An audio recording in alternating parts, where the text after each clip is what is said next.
I will call the meeting to order. Good morning, everyone, and welcome to today's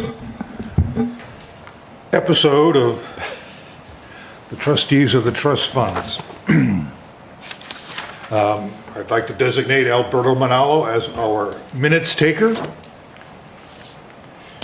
And I will check with Craig if anybody is on Zoom at the moment. Negative. Negative, thank you. And we have the 3 elected trustees at the table and 1 alternate, so we are in good shape. We don't need the Zoom protocol. At the moment, there is nobody from the public out there, and Craig, you don't have anybody waiting? Negative. Okay. I had let Kitty Marple know that we were going to discuss the Veterans Memorial plaque today, and she indicated she might come by, but she was getting ready to do some kind of travel herself. And I suggested, well, if she didn't come by, she could come by Zoom, but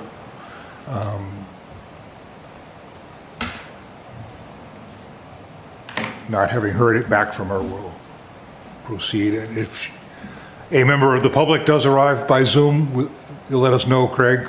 Absolutely. Thank you, and we'll deal with that at 9 o'clock or thereabouts.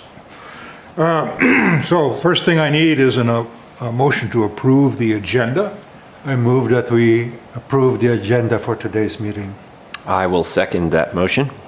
Any discussion, amendments, changes to said agenda? Hearing none, all those in favor of approving the agenda for March 31st, 2026, signify by saying your name and I.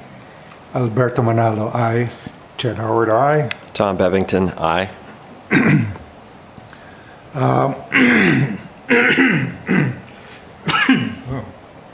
Let's get some water in the system here.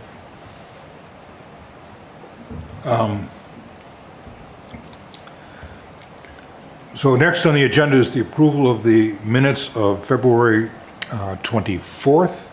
Can I have a motion to approve those minutes? I was absent, so. Then I will All right, move. then I will second that. So a discussion about those minutes. Tom, those minutes that you put together, as I recall? Yes, I was the minute taker for that meeting in Alberto's absence. It looks fine to me. And I didn't have anything, and James, did you spot anything? I was an alternate. Okay, you were alternate. You were at least here, though. I was, and actually I did Yes, not. that's right. If you Vic- could have seen any problems. Yeah. And Victor was Was the sitting appointed.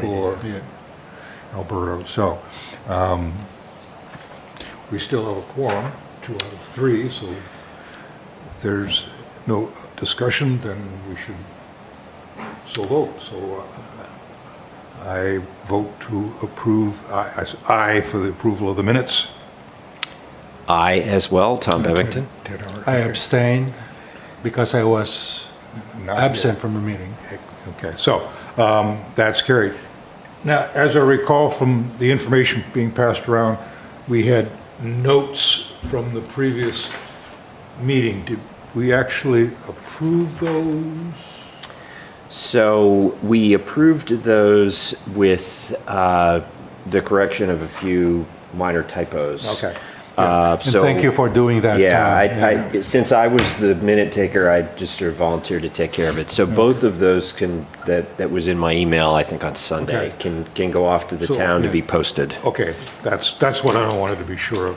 Because I do seem to recall we approved the minutes with some adjustments. Yeah, it was just, typos Sorry, and minor. approved the notes. Yeah.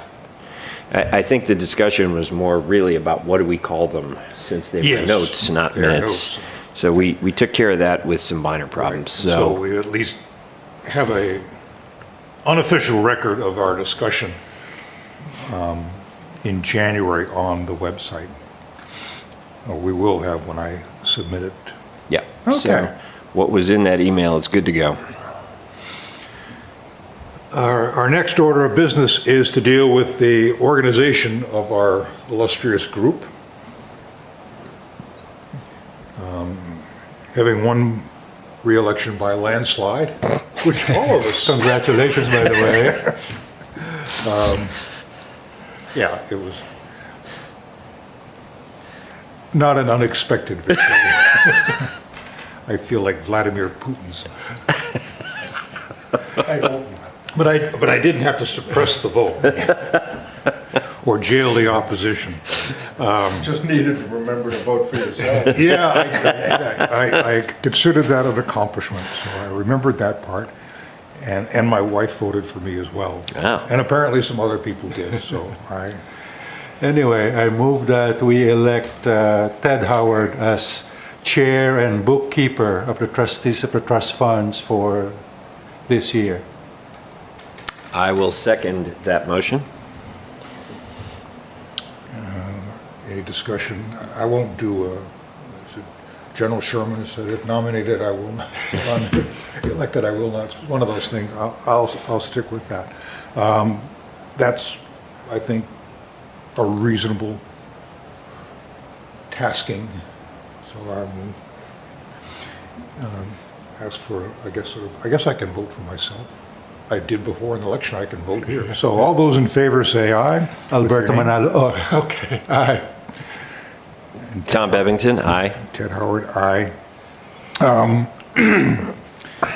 We also need a nomination for secretary. I will be happy to nominate Alberto Manalo to continue as secretary of the trustees. And I will second that. And, but I probably should ask Alberto if he's willing to Yeah, continue in that capacity. I'm willing to do that. All right. Any additional discussion? There being none, call for a vote. Ted Howard, aye. Tom Bevington, aye. Alberto Manalo, aye. All right. Unlike the trustees who are nominated and elected for a period of 3 years, our illustrious alternates have one-year terms. And they are actually appointed to this body by the town council. And we should, and I would like to, for this body to recommend to the council that the council reappoint our trustees, Victor Sosa and James Bubar, for the coming year. I move that we recommend to the town council the reappointment of James Bubar and Victor Sosa as alternate trustees. I will second that motion. We should, during our discussion, check at least with James, who's present. I would be pleased. Actually, I would enjoy it. And I know at the last meeting when we had a brief discussion of this, Victor indicated that he too was willing to continue. So all those in favor signify with your name and vote aye. Ted Howard, aye. Alberto Manalo, aye. Tom Bevington, aye. Are the trustees limited to only 2 alternates? I think so. Okay. I think since there's only 3 members, 2 alternates, I think there are some some communities that have a 5-member group of trustees, and they might have additional alternates as a consequence. But somewhere I remember seeing something about just 2 alternates.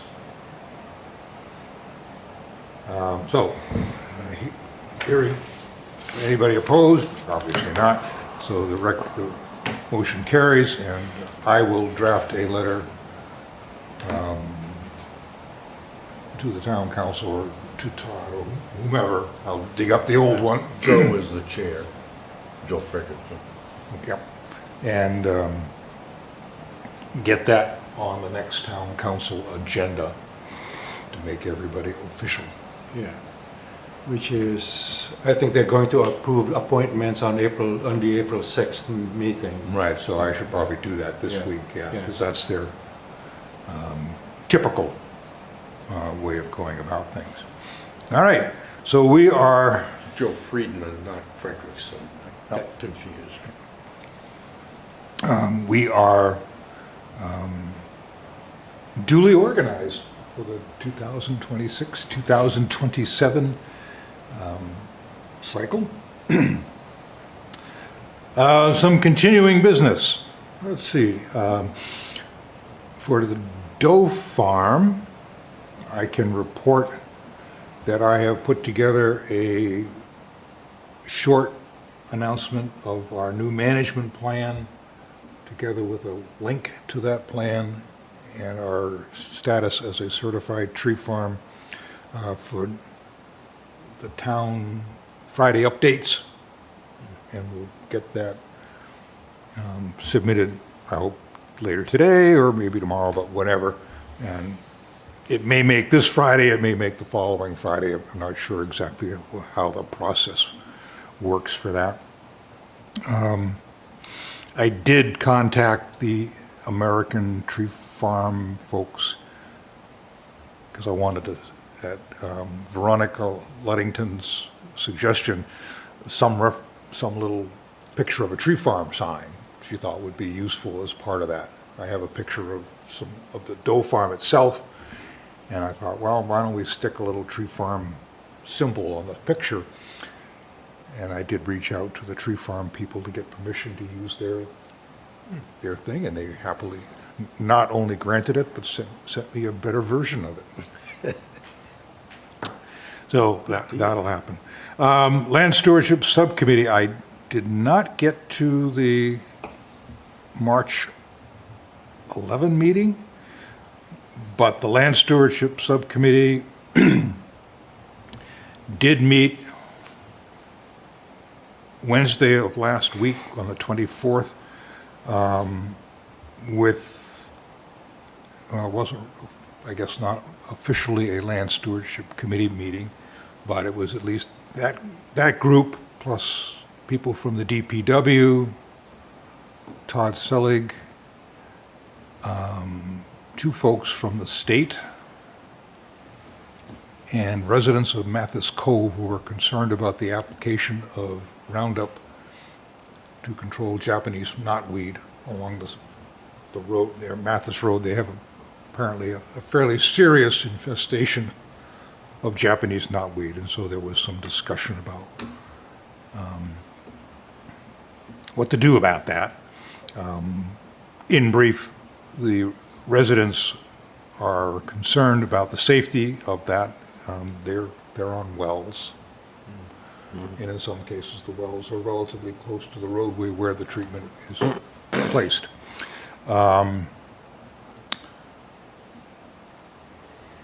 downside is that, I don't know the downside, but the other, apparently the glyphosate is just about the only effective treatment for knotweed.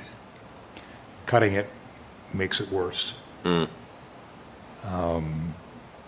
can't very well, it doesn't, once it gets established, smothering it doesn't work. There's all kinds of, so the state has been wrestling with that, so they were here to talk about some of those things as well. The upshot is, at this point, at least on the Mathis Cove Road, there's no plans to treat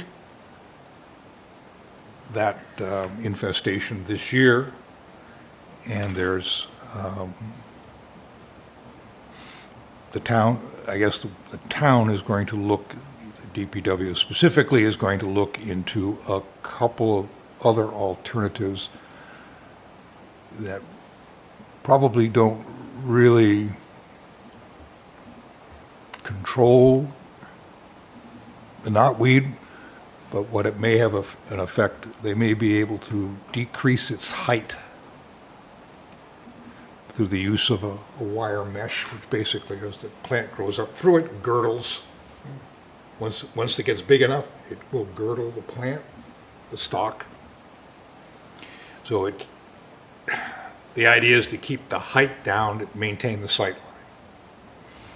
So how much that costs, whether it actually works, so on and so forth, is something that the DPW is going to think about and decide if it's worth the experiment.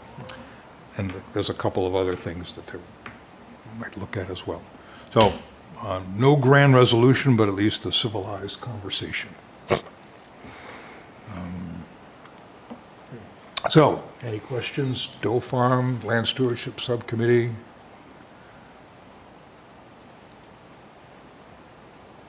We, by the way, do use that very same chemical to control buckthorn on the Doe Farm. And unlike this particular situation, there are no wells to think about. It does have a very short half-life. It does bind quickly to soil, and the evidence is that there's not a whole lot of transport of the chemical off-site. So, If it did get in groundwater, can it be removed by some kind of filtration? I don't know. The gentleman from the state, whose name I don't remember, and our own DPW staff indicate that the scientific evidence, it binds really quickly to the soil and then eventually breaks down into some kind of amino acid. So the likelihood of getting it all the way down in the groundwater, given its application to foliage, is very small. I can't say it's not zero. And so Yeah. the answer to the question is, well, if it did get there, what would happen to it? Don't know. Anyway, yeah, good question. So that's what we had from the Doe Farm. Cemetery Committee. All right. Well, things in the cemetery itself are relatively quiet. We have had no sales, no burials, and actually no inquiries. But it being spring, that won't last long. I went out there the weekend before last and kind of gave it its spring inspection. I'm happy to say, actually, things look very good out there.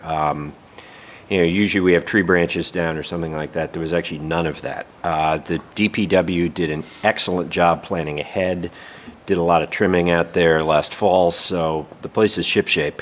I really just went around with the wheelbarrow and cleaned up all of the, flowers from last fall and, all of the stuff that had otherwise just sort of built up. They took that away the next morning, and the place looks great. So the good news is the cemetery itself is in good shape. I expect that we will start burials again about the middle of next month, like we typically do. I did check in with Mike Pelzar. He's able to put a couple of monuments markers out there, but the ground is still frozen, so there's not much we can do until that thaws. Then turning our attention to the GIS project. So I've been working with Stephen Lutterman, kind of getting the pieces into place, like I have to have an account on the GIS system and whatnot. So that's created, and then I've updated all of the burial records and sales through December 31st of 2025 so that can be loaded into the system.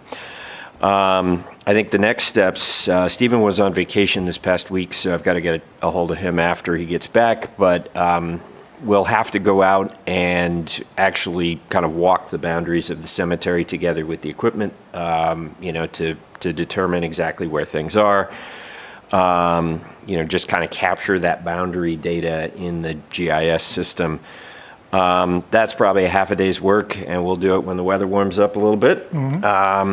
But before the black flies. But before black flies, I hope. And then there'll actually be the process of entering the records and whatnot, and that will probably take most of the summer.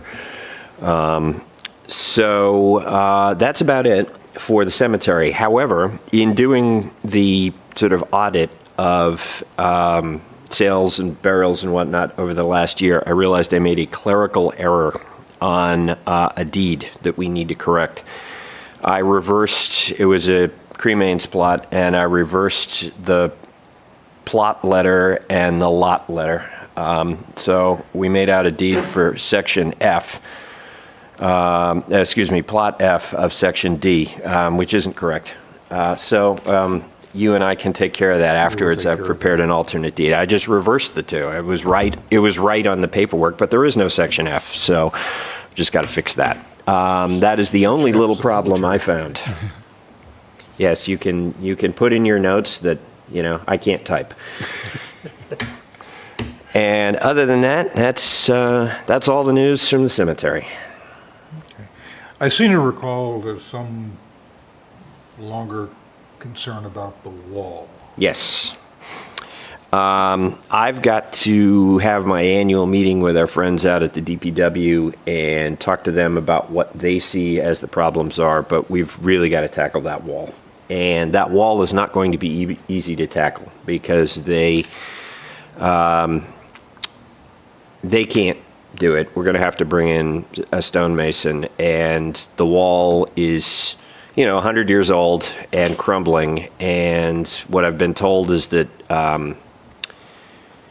until you really take it apart, you don't really know what you're dealing with. So we're going to have a hard time getting, sort of 3 people to commit to estimates. So we're going to have to go through the usual sort of bidding process, but it might be a kind of open contract where, we'll let you know how much it costs after we get started. So I'm told. We'll see what happens. But yes, we got to deal with the wall. And that's the main thing out there. The other thing we have to think about, and maybe this is the year for it, is we've got to lay out another cremains section. We're running out of plots to sell. The last one was done, I think, 2018, and it has sold and filled quickly. So we're going to have to lay out a new one in section C. That involves bringing in a surveyor to actually lay out the plots and place the pins and whatnot. And then it involves somebody coming in to put in all of the foundations. Because as you recall, the monuments in the cremains section go on pre-poured foundations. You don't have to put your own foundation in, as you do on a full-body burial grave. The town provides that. So the family's only responsible for the monument. So that's a bit of work. Those are the 2 big projects for this coming year. Any questions for the cemetery committee report? If not, thank you, Tom. You're welcome. A popular place, people are just dying to get in, Yeah, right? somebody had to say it. Okay, last time or at least in one of our previous meetings, we had discussed modifying the Veterans Memorial, the policy regarding multiple listings on plaques for services rendered to the military by residents of the town. About 3 years ago, the trustees put together a policy and forwarded it to the town council, and I plowed through the town council minutes yesterday and found where they had essentially approved that policy, I think on April 17th of 2023, pretty much verbatim as we had sent it in, so they did not modify it. The issue came up with former town councilor Kitty Marple, whose father, Theodore Finnegan, apparently served in both Korea and Vietnam theaters and was listed on the Korean memorial. And she was wondering, could he also be listed on the Vietnam memorial? Okay, well, it's not clear. And so, as luck would have it, on election day this year, former trustee chair Mike Evangram was cranking through the ballots, helping people stuff the ballot box. And so I, what about this, Mike? And he said, well, he says, I think there are already duplicates out there.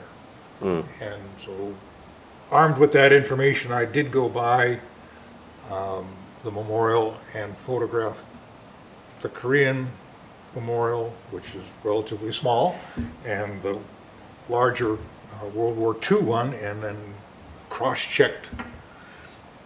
Happily, the World War II is done alphabetically, so the thing was just take the 20 or 30 names for the Korean one, put them on a spreadsheet, sort them alphabetically, and then cross-check. And there is probably a duplicate.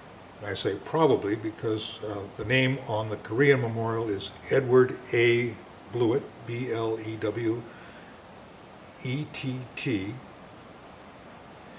and the one on World War II is Edward Y. Blewett. And so I am guessing that somewhere in the process, somebody blew the middle initial. The likelihood of somebody sharing that name is pretty small.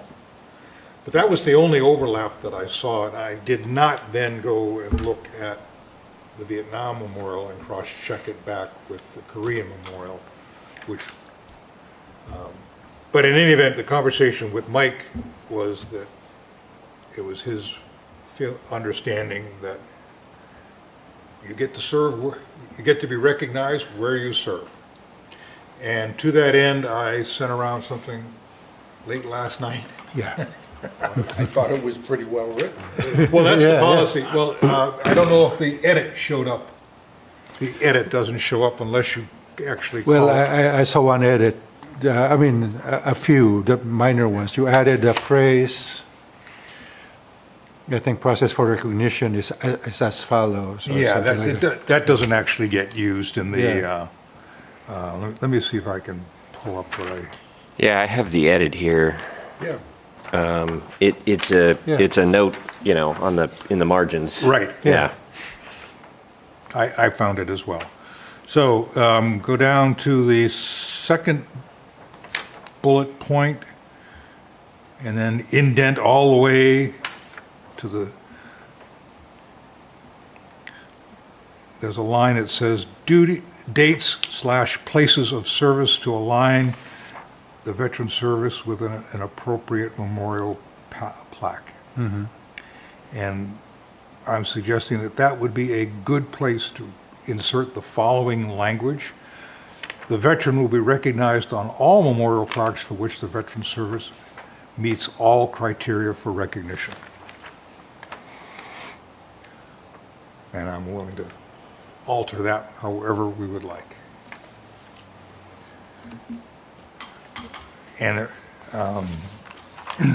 so I guess here's the, you gotta have to have at least 2 years of credible service. Now, so the question that dawned on me as I finished this up was, okay, if you served, let's say you served in Korea.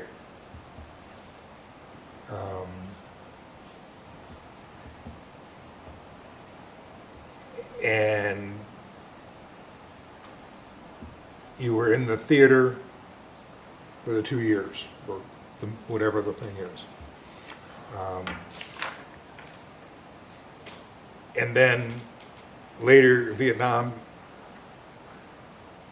you're only there for a year. Now, are you eligible for the Vietnam? You've got more than, I guess the question is, does the service have to be in the theater? Or do you have 2 years of active duty whenever, and in the course of that, you were deployed to a specific theater? So,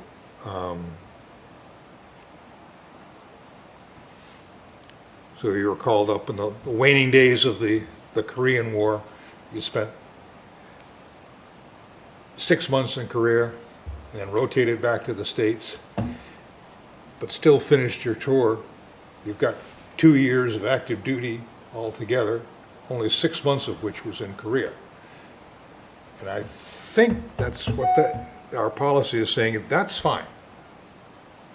You don't have to be 2 years in a specific theater, you just need to have been there as part of the during the time period of the Is conflict. there a definition of theater? My brother went to Thailand during the Vietnam War. Yes. And he was flying tankers. So he really was never in Vietnam. The short answer is there is. And it gets incredibly complicated incredibly fast because it's very specific to, each individual conflict and so on and so forth. And there are pages and pages of this because, of course, it's incredibly important, right? It determines who's eligible for VA benefits, for example.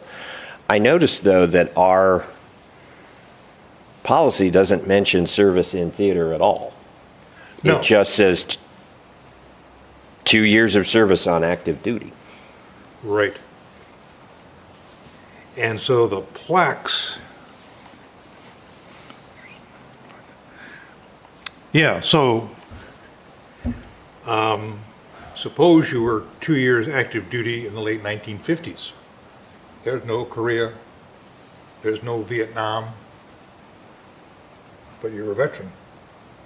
So what happens there? That seems to be one of those things that Yeah, I mean, I think you might have even served 4 years for that matter. I think the purpose of the war memorials is to memorialize. I'm not. This is a tautology. Yeah. The purpose of a war memorial is to memorialize those who served in a particular war. So, this isn't a veterans memorial. These are war memorials. Yep. So we probably ought to have something about you actually served in a war. Otherwise, somebody, your example lines up almost exactly with my dad's experience. He was drafted in 1956 and he went to Germany. Yep. And he served his 2 years and he was done. And he was a veteran, but he was not a wartime veteran. Right. He didn't serve anywhere where they were shooting at him. So, I think Yeah. and we got to think about how that works. Yeah, that's my brother's case. He drafted while Vietnam was still going on. They taught him German and sent him to Germany. Yeah. My My father volunteered during World War II, and after basic, he was sent to Nicaragua for the term of the war. Yeah. So, was he or was he not? Yeah, like he You served get- during a wartime period, but he didn't serve in theater. But then again, getting into all of that, We haven't had to cross the bridge, and so maybe we we're haven't trying had to cross the We're bridge. trying to answer too many questions Yeah. ahead of time. And the other problem, of course, is some of you may recall from this discussion is that many veterans are not going to be able to provide us a DD-214. Right. So we won't have any record of where they were. We have to rely on their own attestation of it. Because the Army Personnel Record Center or Military Personnel Record Center suffered a fire in the early 70s. The building in St. Louis, millions of records are lost. So for instance, when my dad passed away, we wanted to have military honors at his funeral. The government doesn't have his DD-214. They basically took our word for it. They were able to, after, it's a funeral, happens next week, they'll grant you the person who plays taps in the flag ceremony and so on and so forth. And it took like 3 months to get a letter from the government that said, we don't have any records. By that time, I'd found his copy of the DD-214, and that lists where he served. But there's a lot of people who won't be able to provide that because the government doesn't have it and they don't either. Yep. So we could be opening a real Pandora's box here. Well, on the narrow question of getting listed in more than one place, I don't think we're okay. I think we should go ahead and do it. But how to prove it is like. Well, we do have a reference to another form in the policy about a Form 13038, National Personal Record Certificate of Military Service. I'm not sure where that comes from. Well, all that is the form that the record center will send you that say we don't have the records. We can certify that this person was in the military, Can't tell you much more. Okay. Well, then, I think that's kind of why Yeah. we at least call for that. We can at least be sure that the individual was in the military. Does it identify their status of discharge? Um, I'll have to go back and look at the one I have. Yeah, just the honorable discharge versus general discharge versus dishonorable discharge. We're specific about. Let me see if I can Google one real quick. Oh, that's interesting.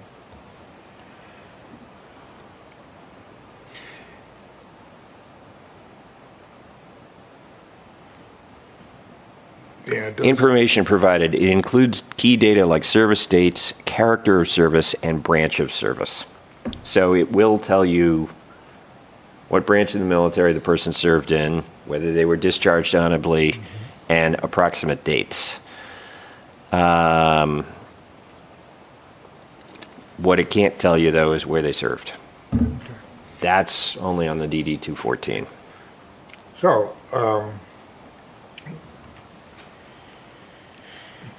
it's not like we're getting thousands of applications Yeah. here. Right. So, narrowly, I think we'd be okay being clear that multiple plaques are fine. Do we want to, at least at this point, tackle the issue that about inclusion on a specific memorial requires participation in, during that time period, in support of those efforts? I'm thinking now of James's example. Was your father? In Nicaragua. Okay. That's where they sent him. That's where they sent him. Yeah. And so he's part of the war effort, just happened to be in Nicaragua and probably not getting shot at. No, he was a meteorologist, and his job was to go up with pilots and say, there's a cloud, and explain to them the differences and what they needed to be careful when they're flying. That's, that. And I suspect the people there were protecting the Panama Canal, I suspect so. but it was not a theater of war that I'm aware of. Yep. You weren't in an active, he wasn't in an active spot. Right.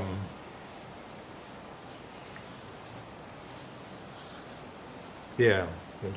And my father was in Pacific, and he was in New Caledonia, the Philippines, Japan. He never described getting shot at or bombed. My father-in-law got bombed once. Then he got malaria. So there's all kinds of service out there. So I think what we'll mostly hear from are people like Kitty's father, or from Kitty relative to her father. He too was in Thailand, and they were flying, doing whatever they were doing, and like your dad in Nicaragua, in support of that particular World War II or Vietnam or whatever, they were involved in that effort. I think if my brother were to apply, if he were a resident of town, I don't think he would apply. And I don't think you were in Germany the whole time. You weren't even doing anything remotely related to Vietnam, although you're term.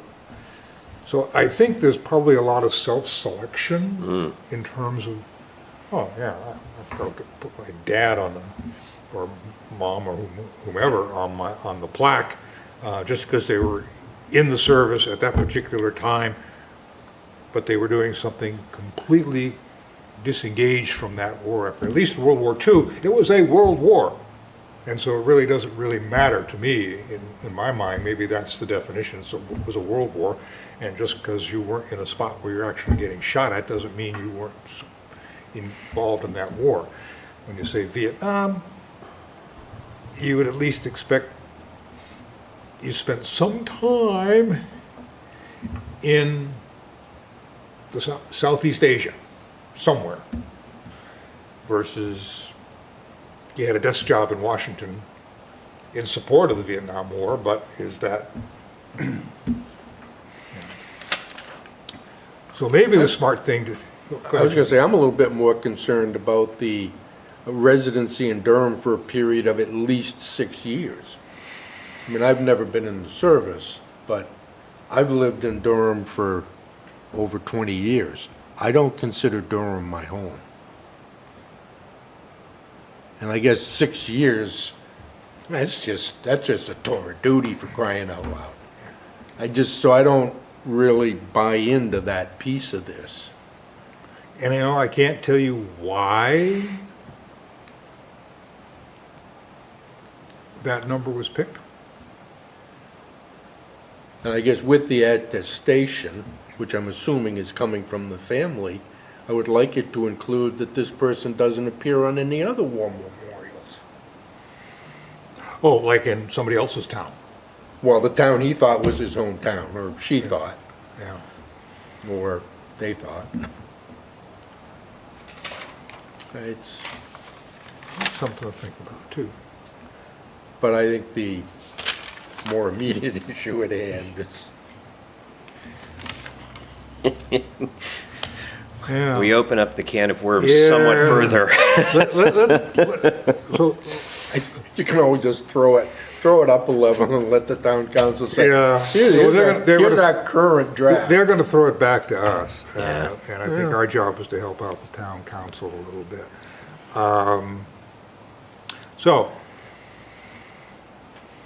I think the sort of minimum thing I'd like to accomplish today is to make an adjustment to, a recommendation to the town council that the policy be adjusted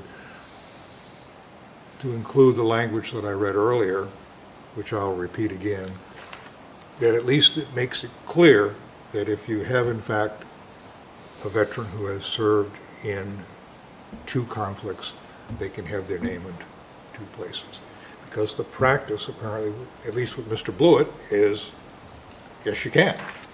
And it's been done before, if I believe what the plaque says. So, this is my 4th year, and Kitty's father is the only case that we've ever had to deal with at this point. So it's not like there's a line of people waiting to... And the nature of it is they don't really make changes to the plaques very often. And those are the only 3 memorials that we have, war memorials? No, there's a more general one, I think, which covers more recent conflicts. Okay. So, There is an Afghan and Iraq. yeah, and I don't think it goes down through the whole thing. So Michael Schinberg, the pilot, so his father's on the World War II or Korean, I forget which. And then he's on the Iraq, Okay. although it doesn't say, I think it's a more general term covers all of that. Yeah, we seem to be having too many wars to have a We do. monument for each one. Well, to your point, we're not going to have someone approach us to say, my grandfather served in both the Revolutionary War and the Civil War. But we should be mindful of the fact that someone may approach us and say, I found some record that's, this relative served in the Revolutionary War and he's not on the war memorial. Like, we do have to be mindful that, although we're thinking of this in terms of the more recent conflicts, when we say something like they need to have a DD-214, like, we're not going to have one for a Civil War veteran, right? No, we're not. And so we have to be mindful that this policy applies to all of the monuments going back to the Revolutionary War. Again, not that there's likely to be a line of people bringing us names to add to it, but, the policy has to be designed for all of them. Yeah, and then we're, having been pounding around in some genealogy kinds of things lately, There's a difference from having, is there a difference from having been served in the Continental Army versus in a state militia? Now, how do you get listed? Yeah. And some of those militia records, even the Continental Army, John Smith, Durham, New Hampshire. That's real helpful because there's like 85 John Smiths in Durham, New Hampshire. I think we just have to recognize that when we receive an application for inclusion on the war memorial, that there's a good deal of individual judgment involved that applies to the particular I think case. that's- There's missing records. You may end up wanting to become, for example, we have zoning ordinances. If your application is denied, then you go to the zoning board of adjustment, who are the people who look at your specific case, only your case. Right. And they don't set precedent. They are laser focused on, does that ordinance apply in your case or not? Or should it apply? And a reminder to this group is we're not the final arbitrators, the town council is. So applications made to us, we review it, we send a recommendation to the town council. Town council is the zoning board of appeals and is free to override our indication. So, maybe to bring this to some closure, because we could spend the entire day trying to figure this out, I'd like a recommendation to amend the process for identifying or approving, for recommendation to modify the process for making recommendations to the town council for inclusion on the war memorial, that the following language be inserted: the veteran will be recognized on all memorial plaques for which the veteran's service meets all criteria for recognition. And if somebody would make a motion. So moved. So moved. Second. Additional discussion. Hearing none. Name and vote. Ted Howard, aye. Alberto Manalo, aye. Tom Bebbington, aye. All right, motion is carried, and I will draft whatever we eventually need. There's some kind of formal process that's involved that actually puts this on the town council docket. And so I'll cross-check with Todd to see how that's done. Excuse me, that for purposes of the minutes, the addition that you mentioned. Right. Is that reflected in the document you sent to us last night? Yes, Okay. yes, if just turn on the review part. Yeah, yeah, okay. And it should show up. If it doesn't, let me know, and I'll Okay. send another one to you. Well, thank you all. That was important stuff, actually. We didn't spend any money, but I think it's one of those things. It's important to the history of the town and the recognition of those folks who served, that we have a process by which they can be recognized. New business, expenditure requests.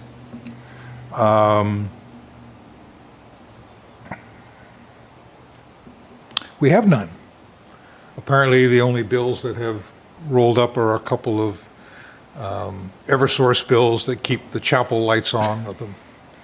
And we pay those at the end of the year, so that's sort of where we are.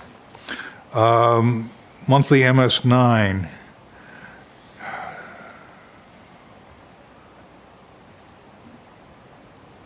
Right, so it's the February Yeah. MS9 spreadsheet. Did spreadsheets, actually. We should probably use spreadsheets because it always comes in 4 different things. So I have a motion to approve the monthly MS9 for February 2026. So moved. A second? Second. A discussion.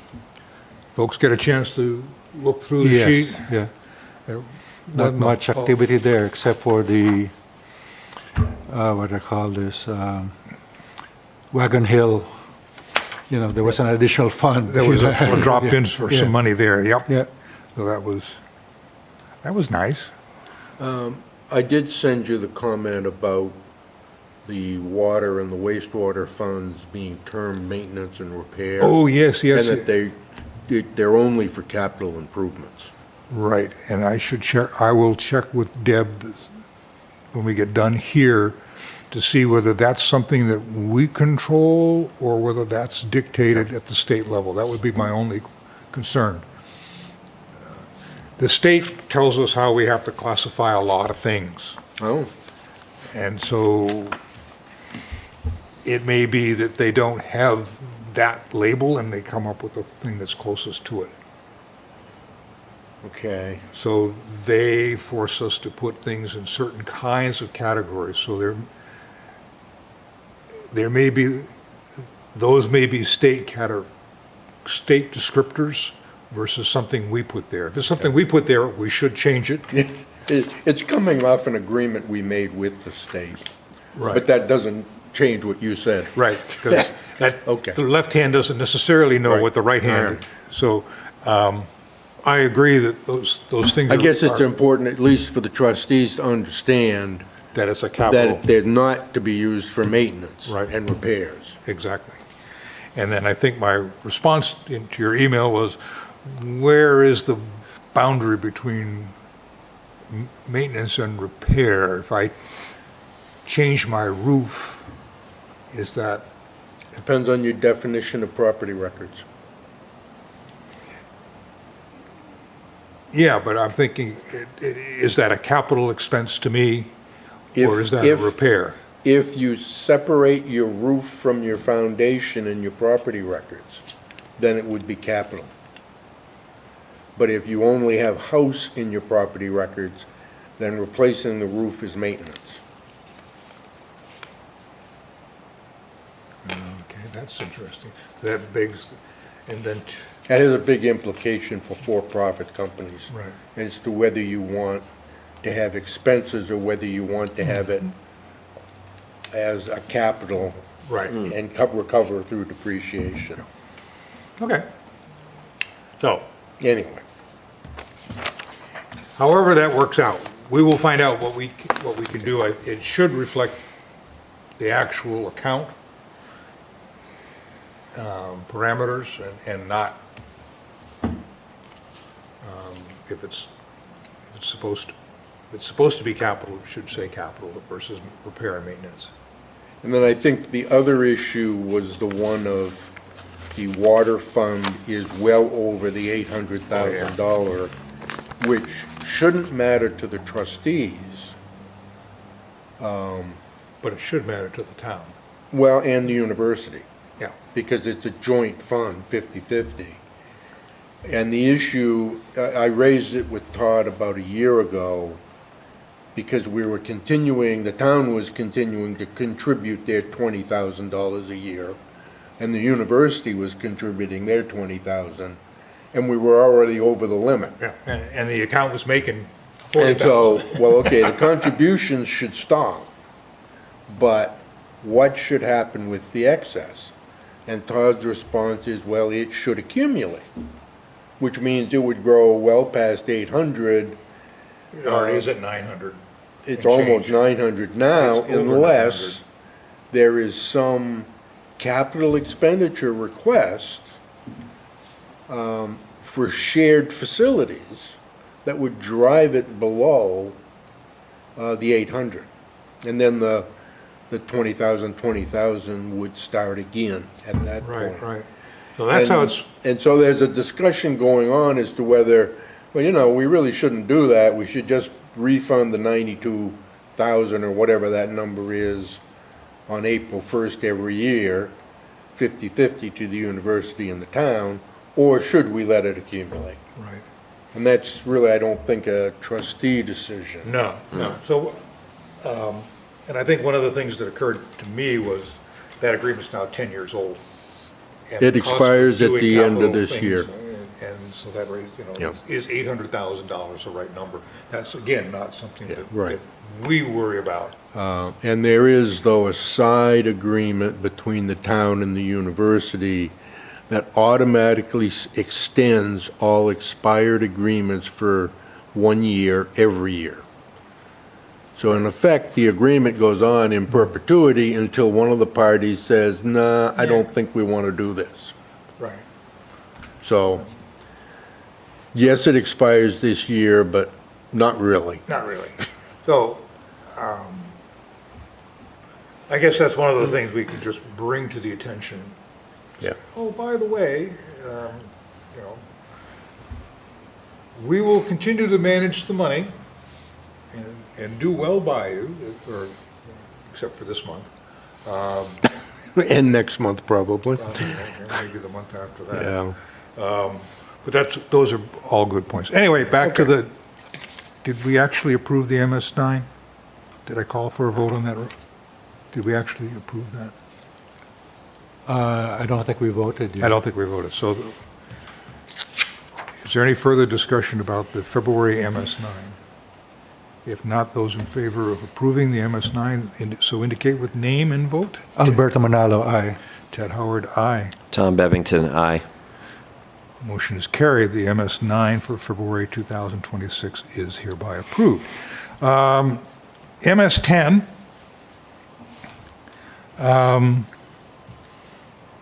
that's another document I sent around in the dark of the night. Although I checked Lisa's email a few weeks ago, and she sent 4 documents also. Are those, like the Yeah, it supporting turns out document? no. Yeah. The MS9 was, and the MS9 that she sent around, and which I forwarded to everybody again, is the correct document. Yeah. It's basically the December 2025 MS9, which we have already approved, so that's okay. And the way those spreadsheets are set up, you have every month in the spreadsheet, and they just keep accumulating, so as you approve, you've in effect already taken care of, we have in effect already taken care of the MS9. The MS10 is driven by all the MS9s, and among the things that Lisa did send around was essentially a year-end summary bank statement. Yeah. It looks like the monthly Right. bank statement, but it's a kind of a year-end thing.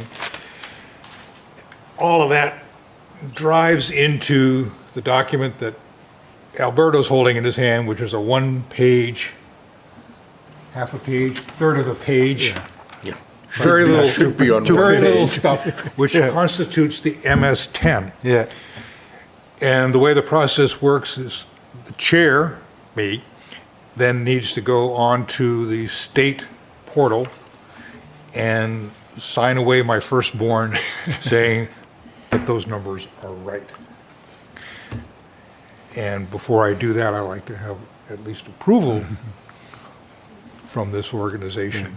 So first I'll get a motion to Yeah. approve the MS10 for 2025, and a second if I could.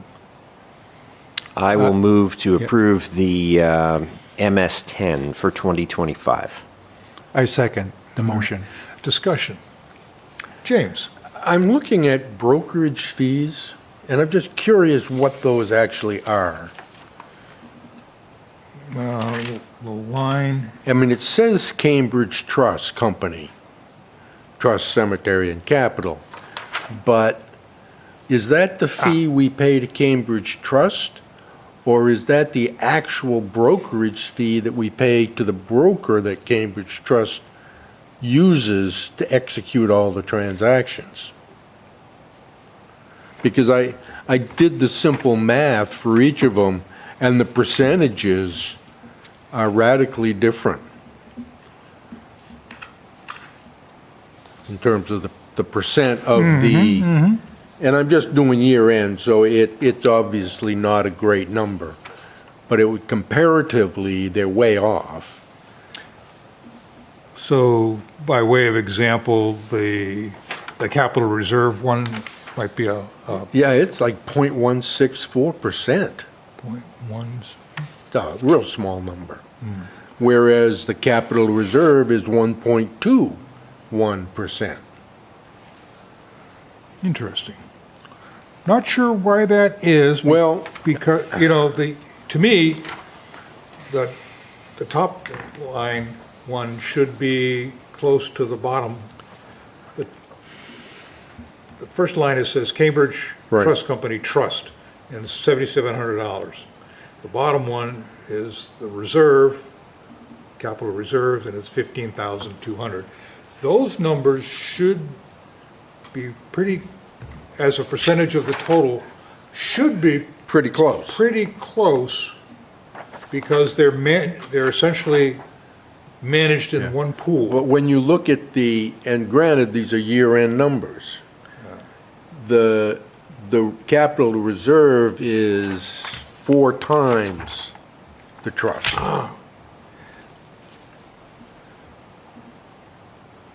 The explanation for that, I believe, will be as follows. We can check it when our folks come, I can pose the question. We had significant withdrawals from the capital reserve last year, Okay? hundreds of thousands of dollars, for which they would be selling off and therefore Okay. incurring brokerage fees to sell So off. this wouldn't be the management fee at all? No, this would be Okay. the sales of units. Okay. That would be my guess.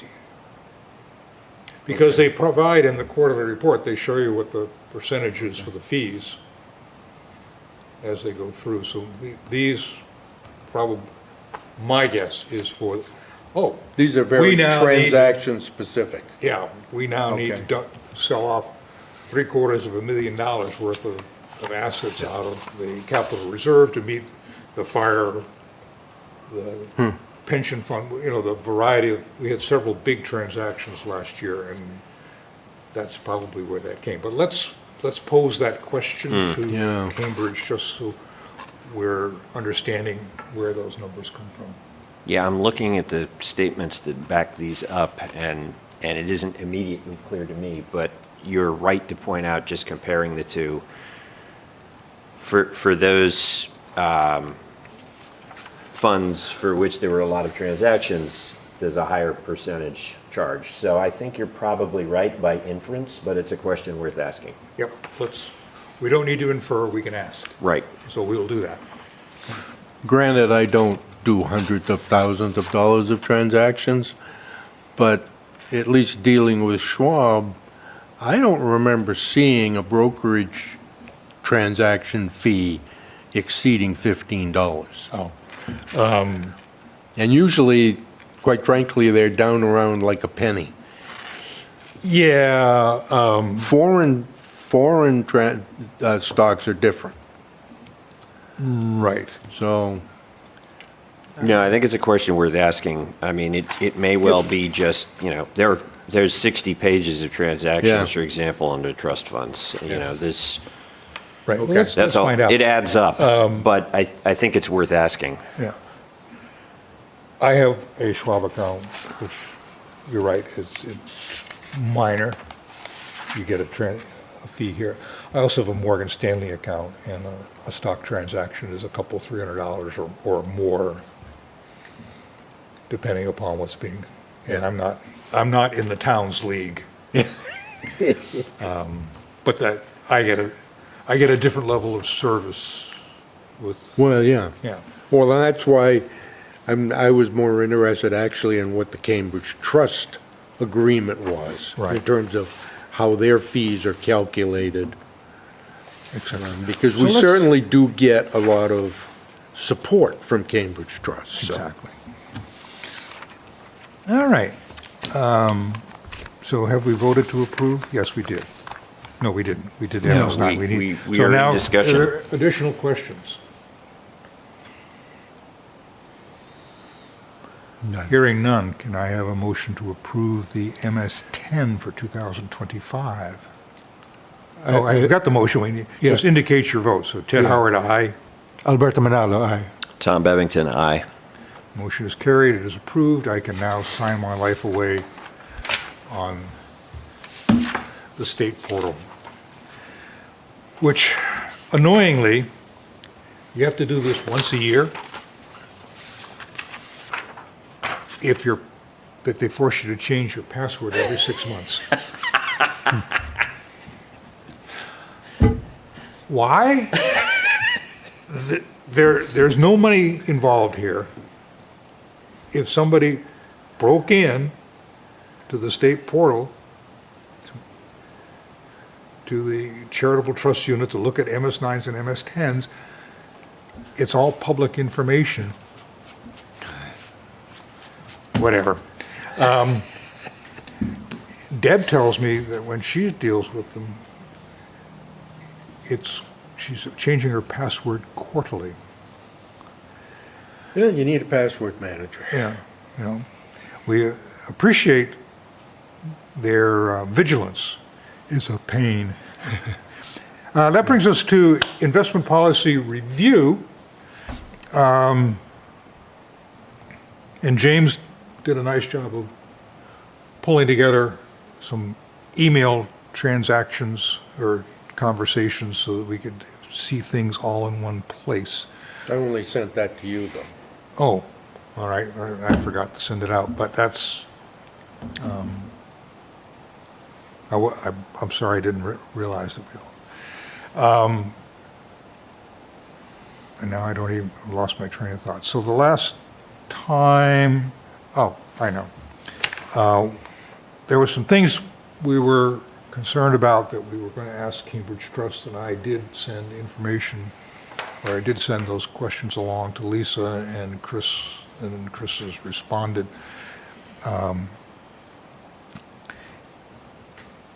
One of those things had to do with the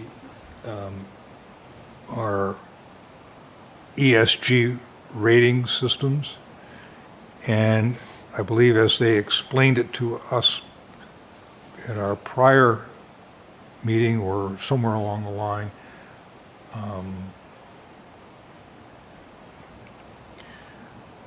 the only thing at this point that is covered through the ESG rating system are essentially the investment funds, the mutual funds, which are primarily in the international component. The individual equities that we are invested in are not tracked in terms of their ES&G. So the question was that we had, well, how easy is that to do, and should we be doing it?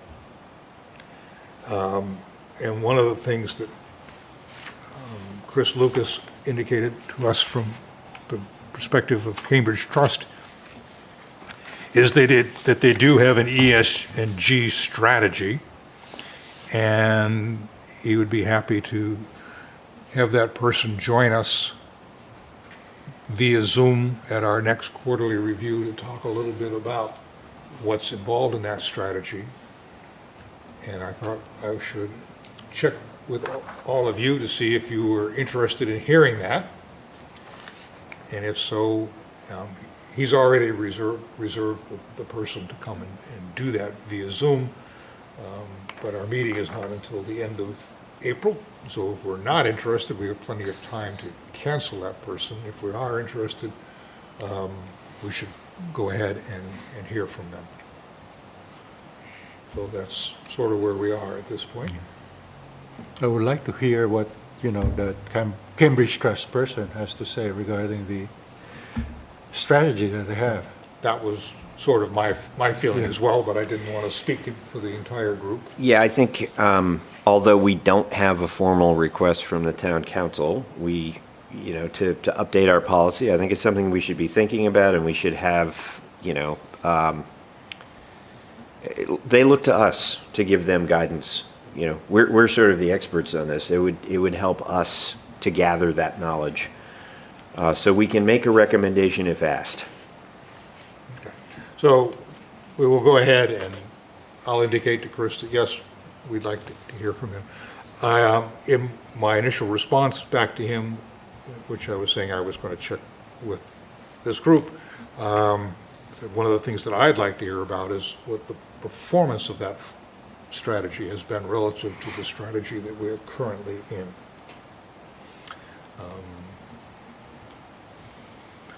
And not that the past is any guide to the future.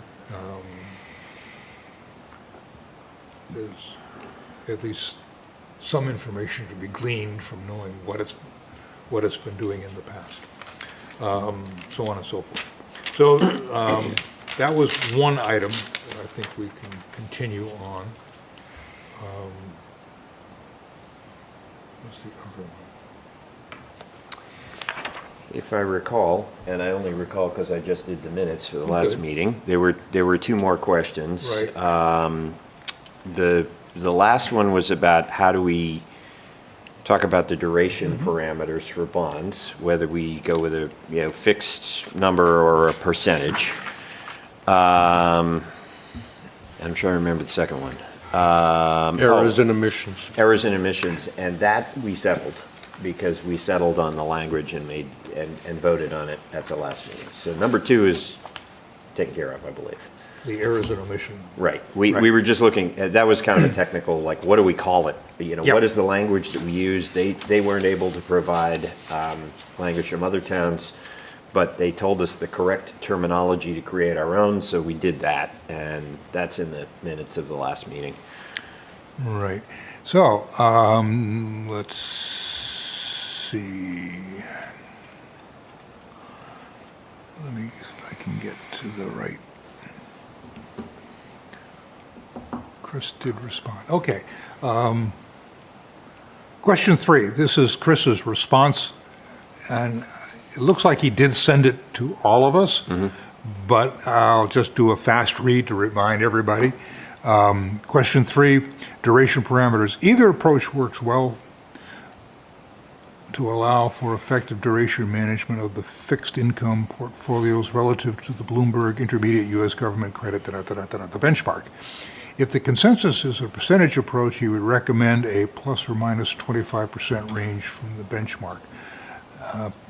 Plus or minus 25% would allow for tactical shifts above and below the benchmark, but relatively small in magnitude, and will give the trustees greater certainty as to the expected duration or interest rate exposure in portfolios. An example of this would be if the duration of the index was 4 years, the range we'd have to work with would be 3 to 5. So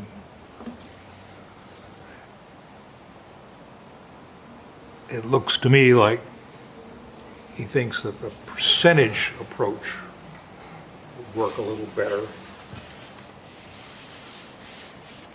than a fixed number, says plus or minus 1%.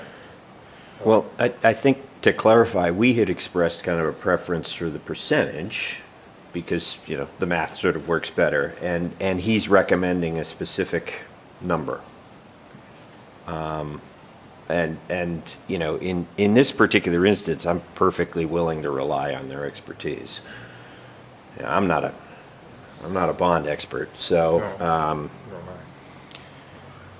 and the example he gives seems to make sense. We're trying to set the upper and lower bounds, and if we set it at 4 years and we want no more than about a 25% variation, then we've got 3 and 5. Now I realize the math on that is really simple, but that strikes me as reasonable. Given the vagaries of the bond market, you're not going to hit that exactly every time, and frankly, attempting to do so might result in us, not being great fiscal stewards. So I'm perfectly willing to comport our policy with the language that he suggested. Now, I was, when we're around 4, it's pretty easy to see 3, 5, not a problem. You get down to 2, now you're looking at 1.5 to 2.5, 25% of this, it becomes a narrower band. I think that was, and like similarly, if you go through another inflationary period and we're up to 8, now we're talking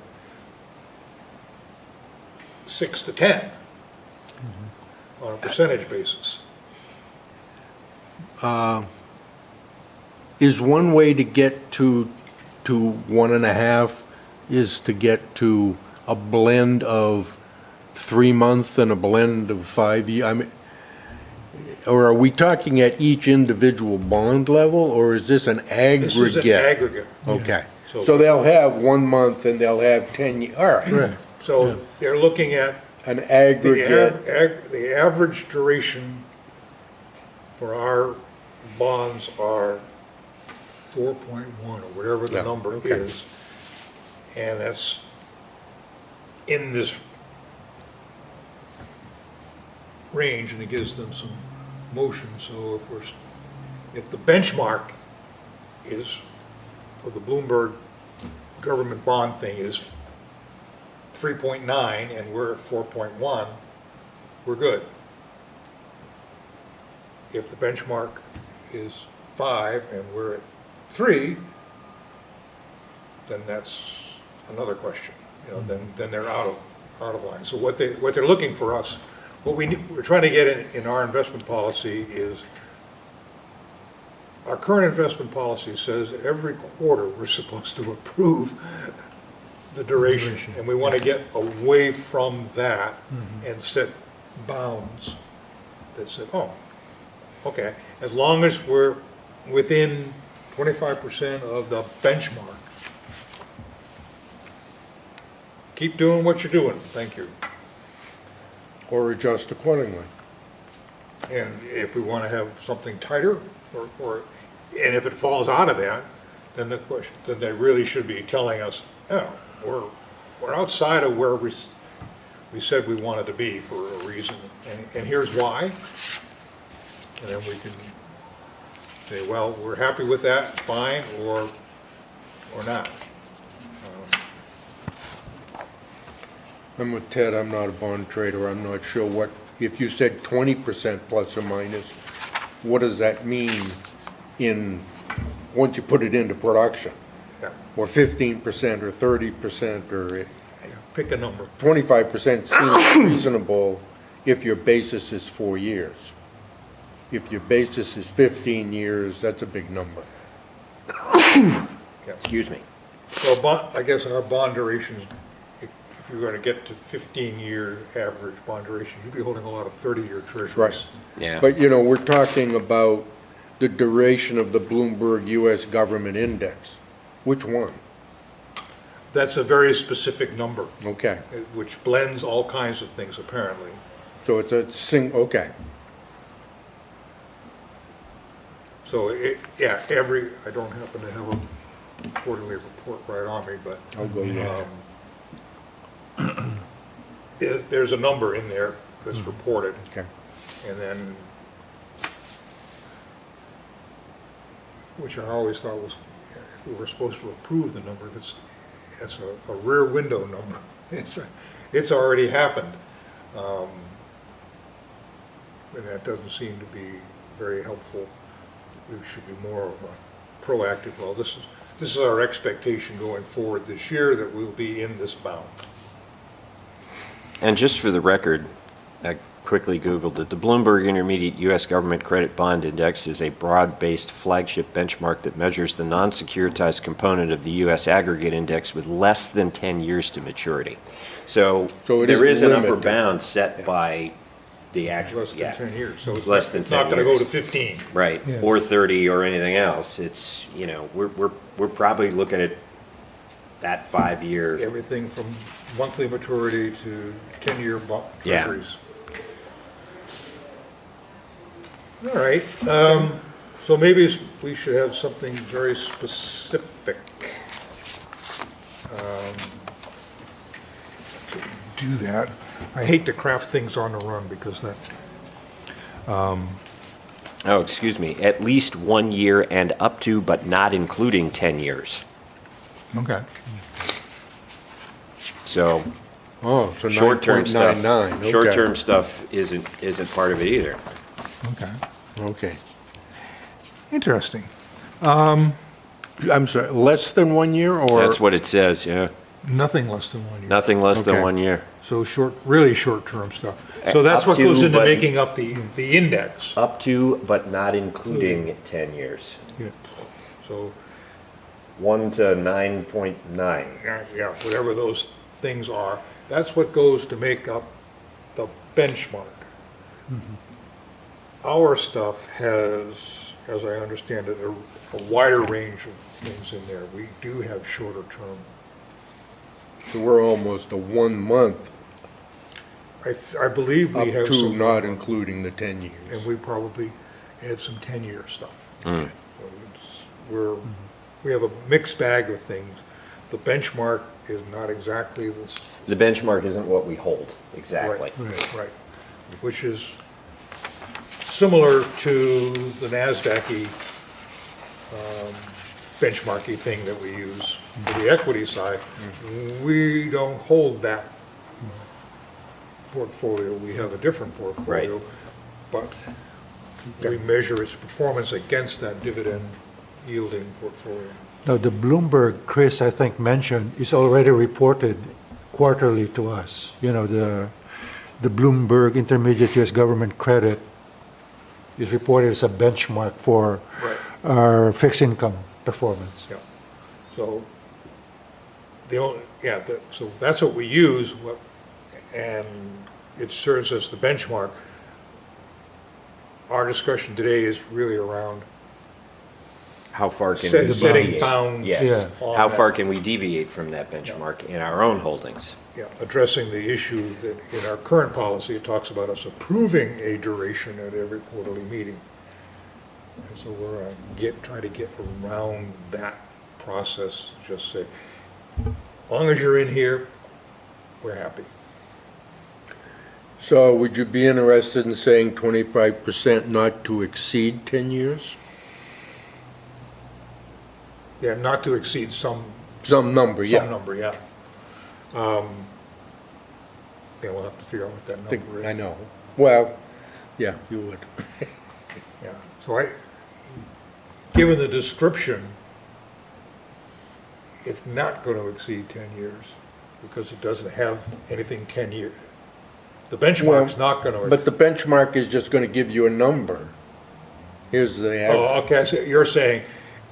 And if that number's yeah, 8 8, or 8.5, whatever. or whatever the number Whatever is. the math We don't is. want to be 25% over, which then takes us out of the territory that's Yeah. even measured by the Bloomberg index. But we might want to be 25% under the 1. So I guess it's just is this like the war memorial where 25% and then we go, well, wait a minute, we didn't really mean this or that? Okay. Let's reflect on that. It's not Okay. anything we need to change at the moment, but let's think about upper and lower bounds. And, I think I'd want, Chris to walk us through the implications of that. Yeah. I think your point is well taken, but I just don't know what the implications of that would be. There might be times where we would be grateful to be in longer term and to be able to say, get up to 12.4 years, there might be times that makes sense. I wouldn't necessarily want to hem us in that way unless there's kind of a good reason for it. Yep. I think it would be, but it is a great point. We would be wise to consider it. yeah, if we were knocking down 12 and change in the bond market, there'd be some serious problems. And we would be I think, very happy to be knocking down. Who knows? We may get there. Yeah. Well, yeah, but we might not be happy if we were there 2 months ago. Right. I mean, that's what these guys are paid to manage. Yeah, because even if the bond rates are high, means the prices are low.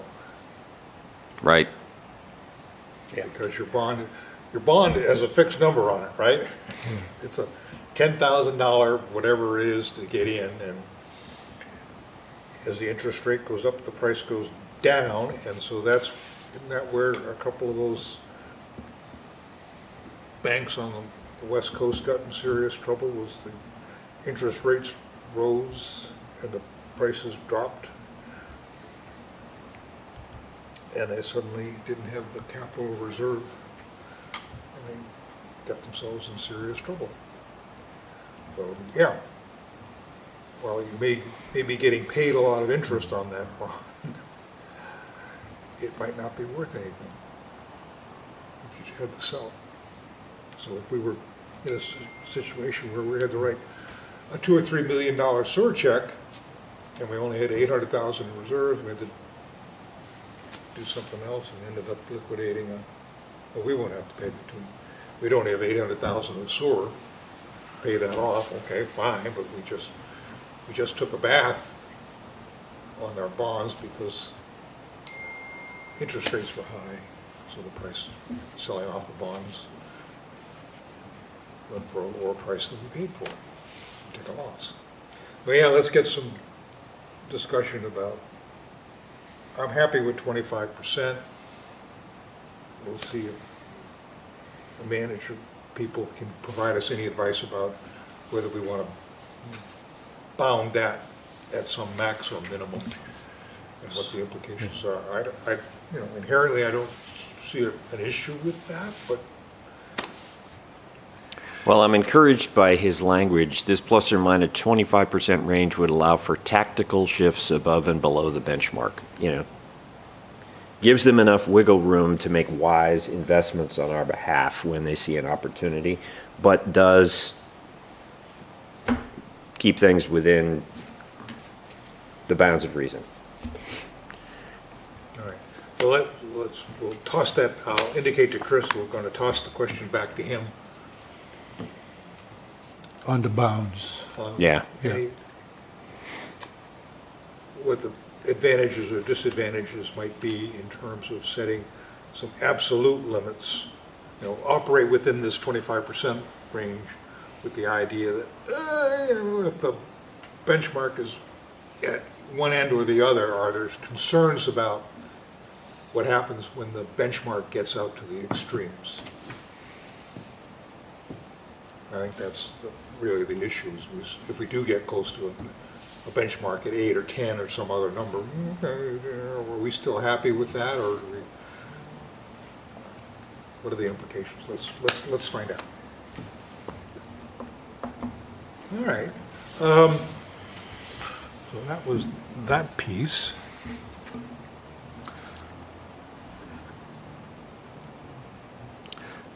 So in terms of investment policy review, we're still going to get some additional input on that aspect of it, both in terms of ESG, because of the way our current policy needs to be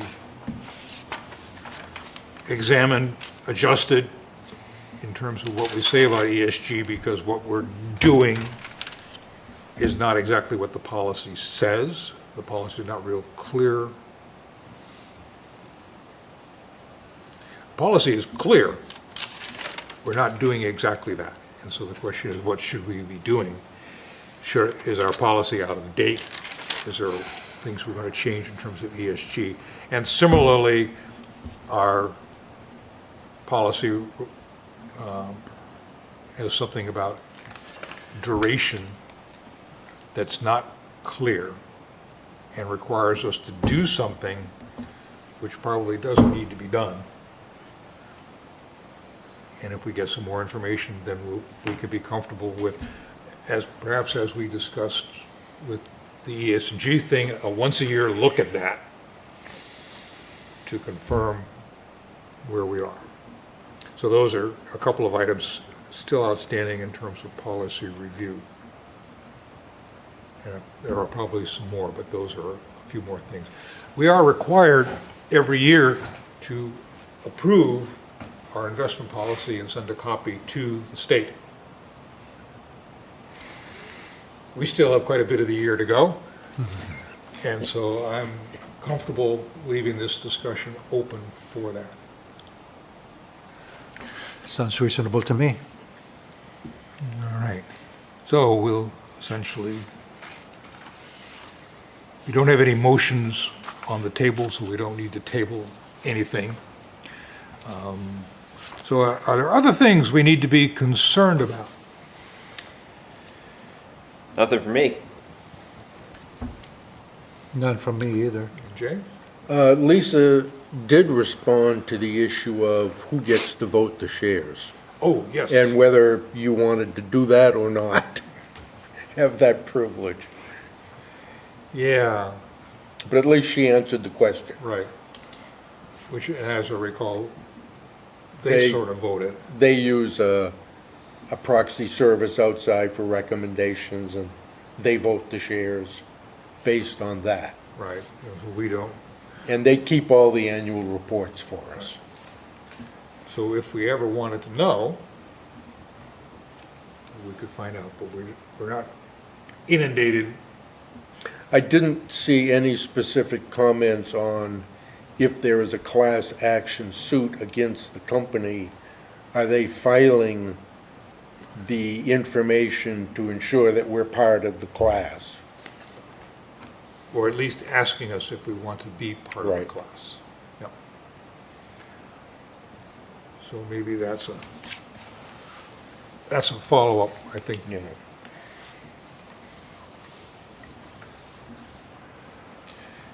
My 'Cause I know limited- sometimes those class actions, you look at it, hey, well, we're gonna get $1.98 out of this. No, we're not gonna bother. Yeah, that's been my experience. So you'll get $2 a month off your Netflix subscription for the next year. Yeah. Thank you. All right. Our next regularly scheduled meeting will then be April 28th,